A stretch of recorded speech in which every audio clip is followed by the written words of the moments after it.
Pemirsa, menurut laman resmi Kemdikbud di kemdikbud.go.id, museum mengelola bukti material hasil budaya dan atau material alam dan lingkungannya yang bernilai penting bagi berbagai bidang untuk dikomunikasikan dan dipamerkan kepada masyarakat umum.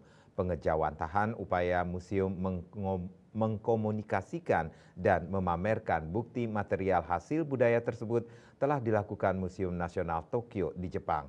Pihak museum menyediakan bagian khusus bagi pengunjung tidak hanya untuk mengenal salah satu seni tradisional Jepang yang disebut ukiyo-e, tetapi juga langsung belajar membuatnya. Ukiyo-e adalah seni grafis tradisional Jepang yang berupa cetak blok kayu. Istilah ini berasal dari kata ukiyo yang berarti dunia dan e yang berarti lukisan. Ukiyo-e berkembang pada akhir abad ke-17 hingga ke-19, terutama pada masa Edo 1603 sampai 1867. Gaya seni ini menggambarkan kehidupan sehari-hari masyarakat Jepang.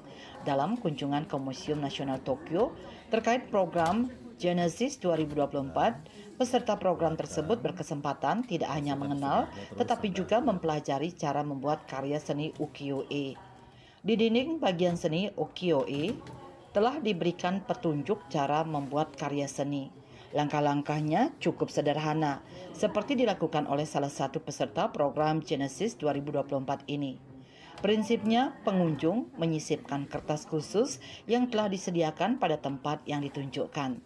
Kemudian secara bertahap, dari paling kiri hingga paling kanan, pengunjung mencetak warna dan bentuk pada blok kayu satu persatu secara seksama dan hati-hati pada kertas tersebut hingga diperoleh hasil lukisan khas Jepang yang ditunjukkan berikut ini.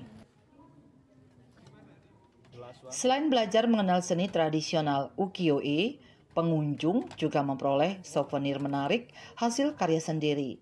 Mungkin jika hal ini bisa diadopsi di Indonesia, tingkat kunjungan ke museum akan semakin meningkat.